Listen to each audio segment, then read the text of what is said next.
So nothing much, but the basic things what you have to do in a PubMed interface. You need to know what is PubMed first of all. People confuse PubMed with Medline. So PubMed is the largest biomedical bibliographic information source on internet. And it's a search engine. It's a simple search engine which incorporates Medline database. Medline is the database where all your medical, biomedical, paramedical articles, research articles are compiled and kept. And to browse through this Medline, you need something called as a PubMed. Okay, how you require a Google search engine to find the resources on internet. So PubMed is a mere interface, and you need to know how to browse through that. Okay, so the PubMed is being maintained by United States National Library of Medicine, which is commonly called NLM, and the National Institute of Health, NIH. Both are based on US. PubMed was started in 1996 initially. Before that, for any articles retrieval, you have to go to the libraries to get them. If institution has subscribed for any journals, the professionals were accessible only to those journals. But after the PubMed's advent, anybody is accessible to any articles. So it has the research and the research works done by individuals have become more universal because of PubMed. Why should I know how to search PubMed? That is very important because we spend a lot of time on internet and in the PubMed interface searching for our topic with faulty methods. So if we are going for a certain work, we need proper gadgets, and we should have the idea of how to use these gadgets.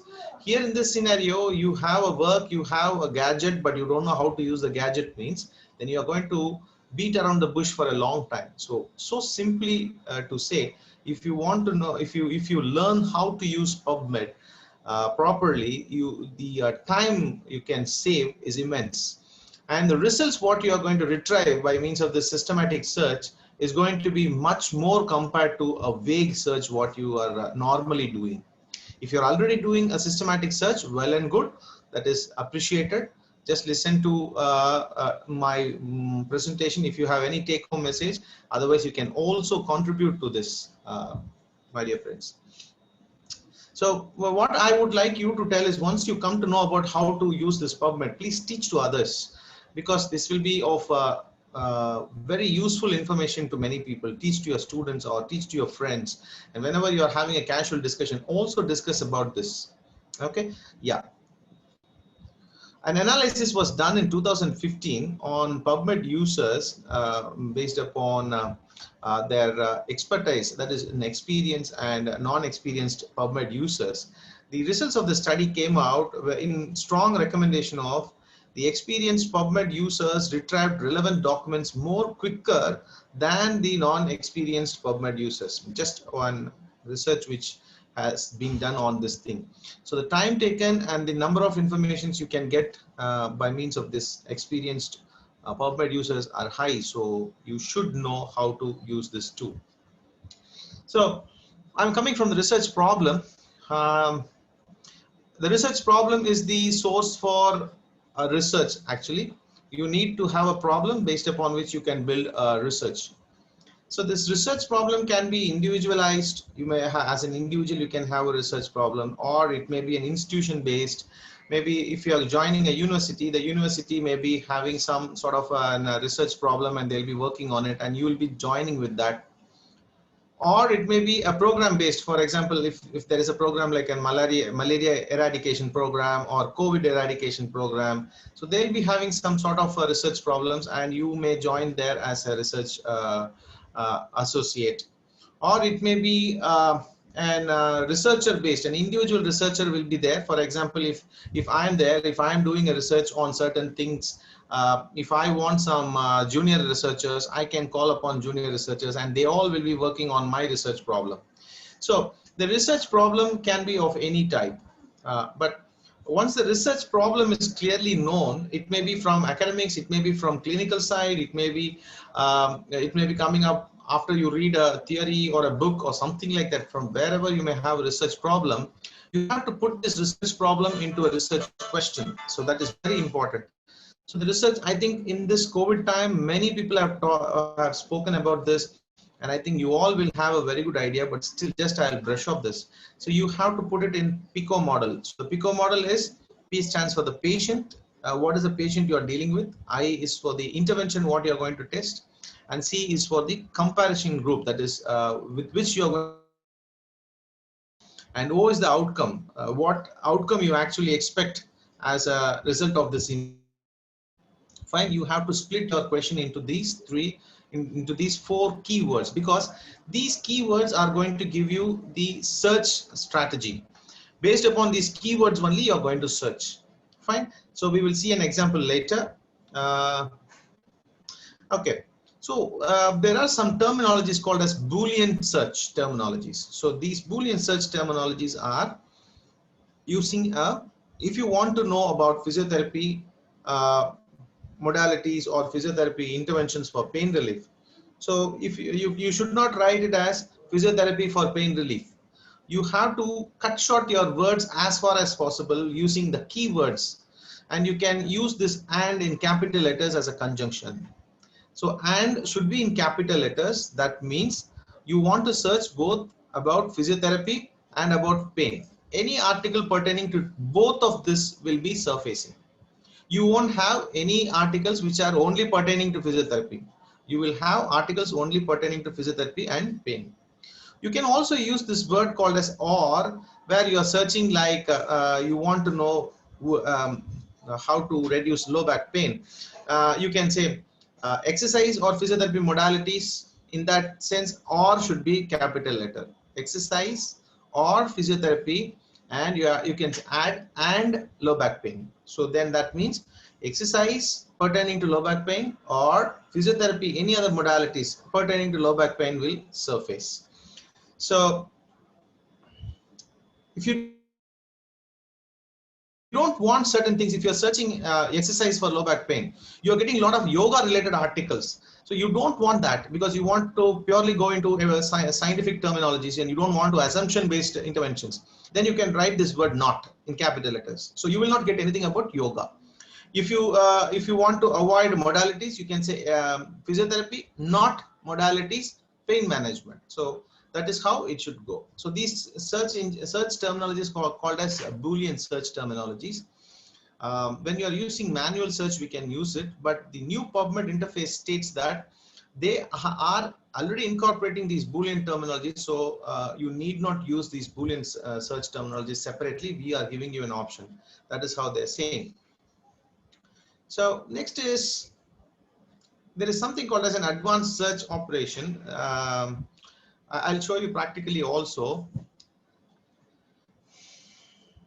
So you can retrieve articles which are based on a certain topic, or you can retrieve articles based upon a particular journal or a particular author's presentation, or you can retrieve articles related to date of publication. From this date to this date, I want articles which are published on this particular field.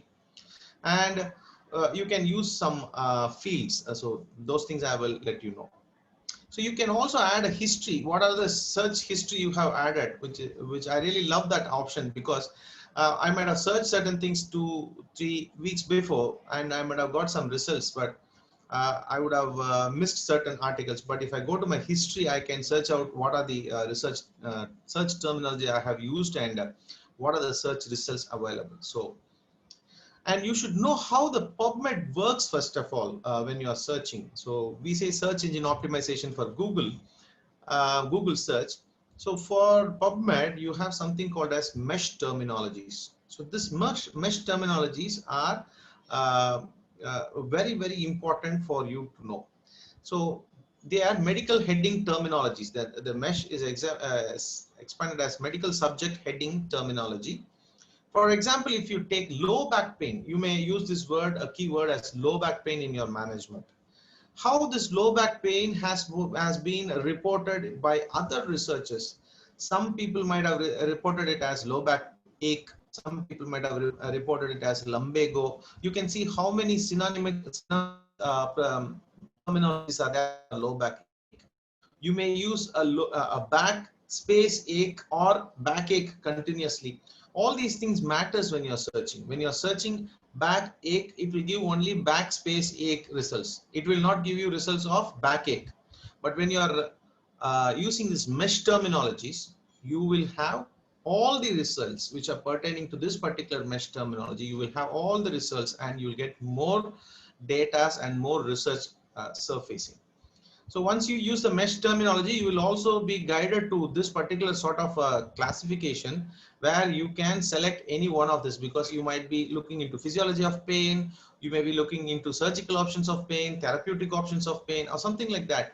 So you can specifically click here and you can make your own search patterns. Okay.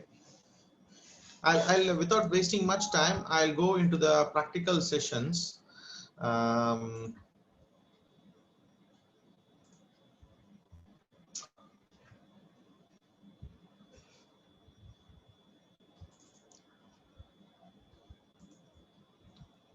My screen is viewable now.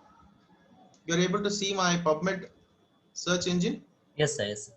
Yeah, thank you.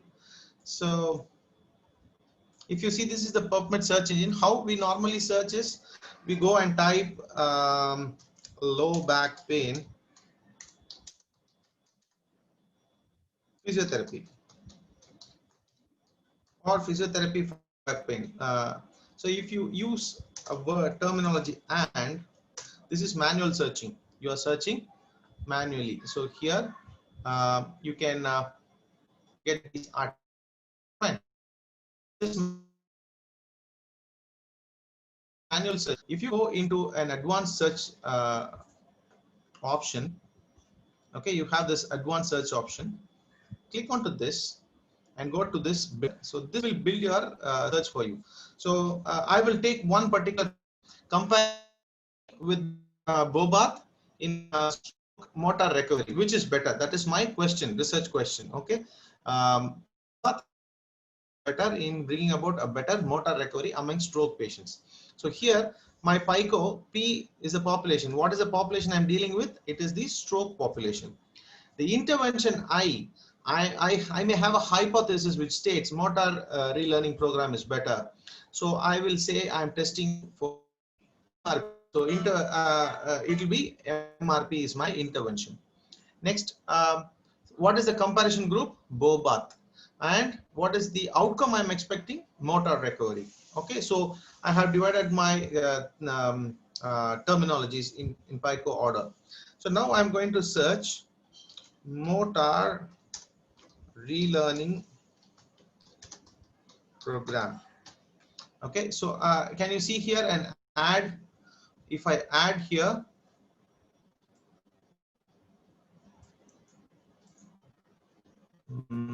one second.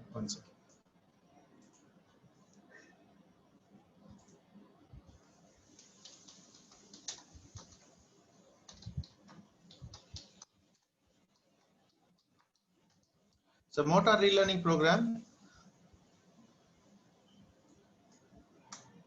So I have added, there is an and here. I'm going to search for Bobath. So when I add, this is okay. If I don't want to add and, I can use or, I can use not. So these three terminologies are available here. Can you see this? Yeah, so you have to use any one of this. Here we are using and now I go for the search. So now I get the first result is of motor relearning program versus Bobath. Okay, so all these researchers would be pertaining to motor relearning program and Bobath. If you search just like that, you may not able to get such results. So these results are so crisp, and you have this 8 results are here. Can you see this? This is the totally 8 studies have been done. And you can see it is done from 2000 to 2020. So this column I always look into to see the how many researches are done in this time period. I will tell you one more thing. Okay. If you want to search like functional training,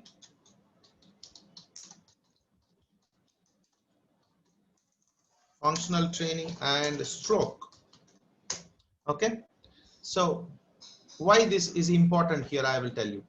See, now the functional training and stroke has not got much of significance in the initial period, like even up to 1999 or 2000, it has not got. As you see, from 2012 to 2021, there is a good amount of studies which are done on this functional training in stroke. You can see the amount of studies which are done slowly increasing from nil to maximum. Okay, so you can see the trend here. And also for the search, you can filter your articles here. Now if I use 2011 to 2021, I will get only these articles. Always when you're reporting a study, you have to use at least 5-year-old references. Don't use beyond that unless otherwise the topic is very rarely dealt with. Okay, so you can use the last 5-year filter using this particular option. Okay, next option you got is you see whether you want abstract or full text articles. Once you see the if you are searching for a systematic review, you need full text articles. Okay, if you don't get full text articles, then your search is going to be waste. So then you can click here for full text articles. This will surface only the articles which have full text here.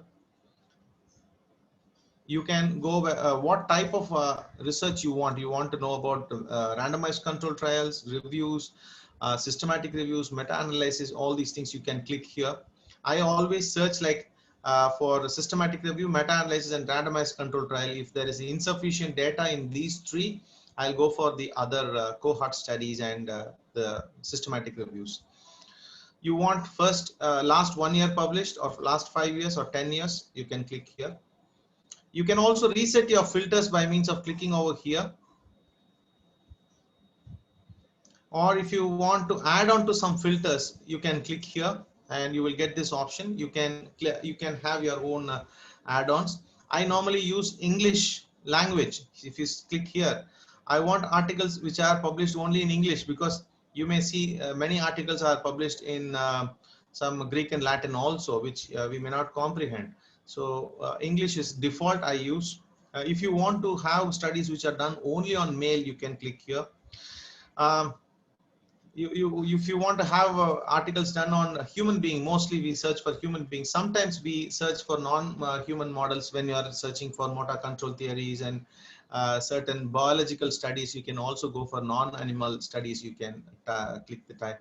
And if you click here, you get different types of articles. All these things. Practice guideline is a very important thing here. When you are looking into practice guidelines for particular intervention, you will if you click this, you will get only the practice guidelines. Okay, you can go with specific type of journals. Medline is one type where we will get all our articles into.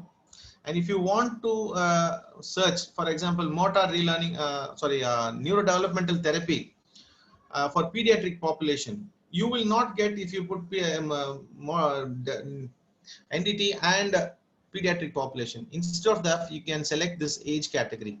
If you want to know the results of NDT on pediatric population, you can select this age category and very well come out with the answers. So these are the informations which are available here. And I would like you to get introduced to mesh terminologies also. So I have searched many things. If I really want to directly go to the PubMed interface, you come down, just you have this PubMed interface. If you click onto this, you will directly go here, need not waste time. So if you scroll down, you will have this mesh database here. Click onto this mesh database. Okay, so if I type low back pain, okay, this is how it opens up. You have so many synonymous names to low back pain. Okay, So this is mesh terminology, and if you go to this particular part, you can see a search builder is there. So you want to know low back pain, epidemiology of a low back pain. You can click epidemiology of low back pain, and you want to know about the etiology of low back pain, you can go for it. Okay, so you can, if you click here, you will build a search. Can you see this? You have built a search, and you can search for this. The results will be very crisp. This is a very systematic way of searching. Okay, so um, that is mesh terminology for you. If you have something like dystonia, which is a very common terminology used in medical field, where there are a lot of dystonias. You have a muscular dystrophy related to dystonia, you have focal dystonia or writer's cramp, you have dystonia of the cervical spine, you have a lot of types of dystonia. Cerebellar lesion, basal ganglia lesion also results in dystonia. So when you go to mesh terminology and search as dystonia, it will ask you what dystonia you are pertaining to. And you have lots and lots of dystonia types. So if you want to know more about the basal ganglia related dystonia, see here dystonia dopa responsive. So you can click onto this. Okay, once you click onto this, you will be guided to the subsequent page here, mesh terminology. Okay, so here you can build your search, and you can find out the results for this particular condition. Okay, so don't be taken by surprise if you get a page like this after you put your mesh terminology. Okay, for example, I always use this example in my presentations. If you are using, if you are searching like paleo diet, you want to know about the paleo. Okay, if I click paleo, okay, so sorry, I hardly get 95 articles on this. Paleo may be anything. If I give a paleo diet, so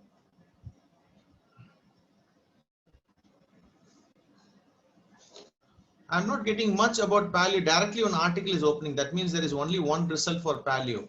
So in searching, what do I mean by paleo? So I go to mesh terminology,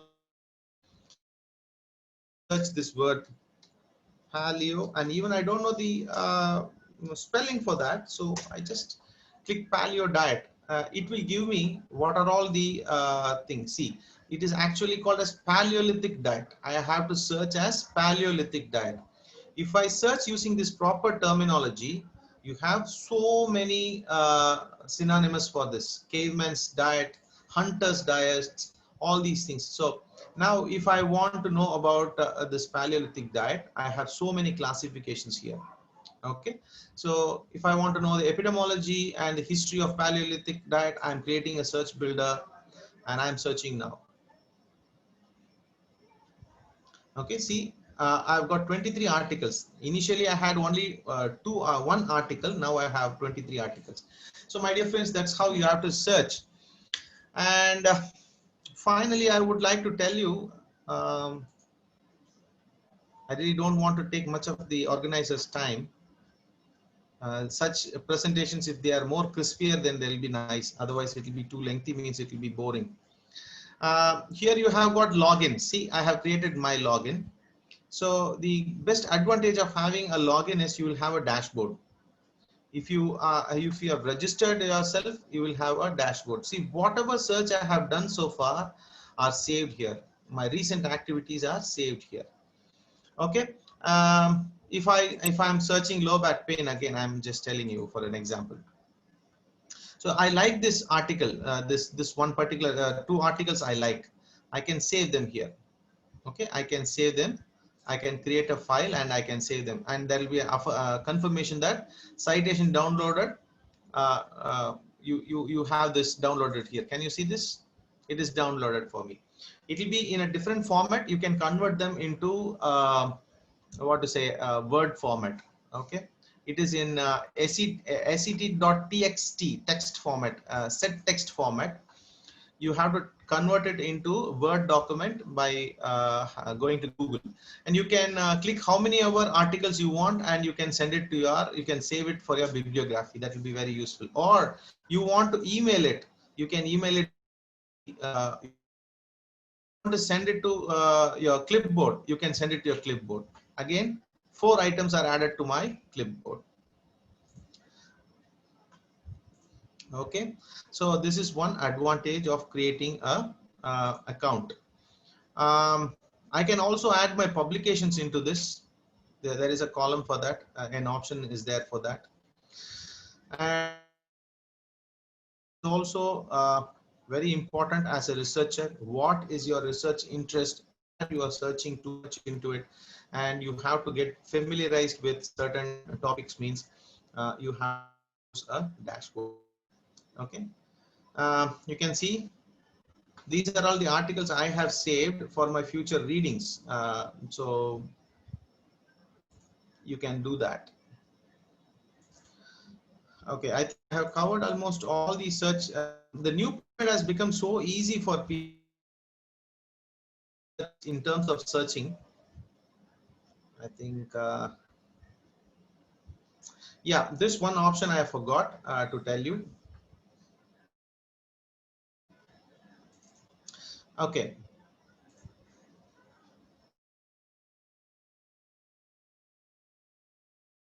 Which I like, I want to save it for my references. I can directly go and click onto this, copy this. Once upon a time, how we do is we go and click onto this.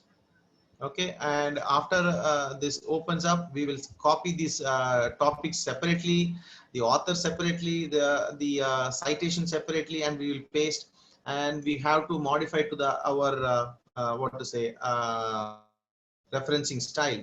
Here you can directly click onto this site, and you can copy that, and you can paste it in your bibliography, so that makes your work very easier. Okay, one more tip for my students here, if you want to download, not or I won't say this is what to say uh,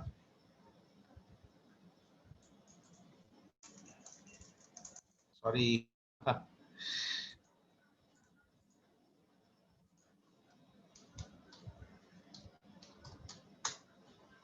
So this is one website where you can get almost every article full text. So the website is sci-hub.tw. So what you have to do is, if you have an article, you have to paste the date of issue. For example,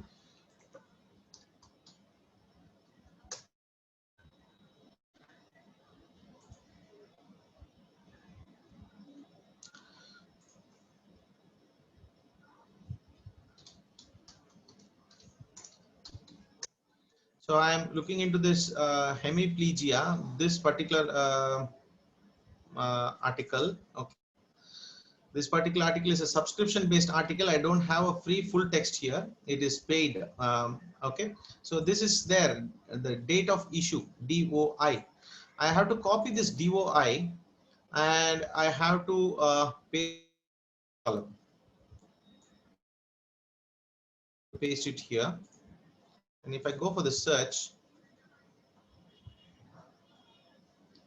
I'll get the full text article for almost all the articles which are subscription based. This is not a very legal way, but it's a sort of a hack. But I have used it many areas where, okay, sorry, this Japanese article, but it is full text is available here. I'll take this article. This article do not have a free. It's a subscription based. Yes, it's a subscription based. This DOI is here. I will copy this date of issue, and I'll paste it here, and I will get the full text article. If you see here, if the DOI is not available, you can also use this PubMed MID. This is an identification number. You can use this also in pasting here. See, you have got the full text article of this particular thing, which is a subscription based article. but you can get it. Okay. This is going to increase your understanding of the subject. So that's why, even though it is not legal, I'm just telling you. And with this, I come to the end of the presentation. Hope it is of some use to people. Thank you so much for the Academy.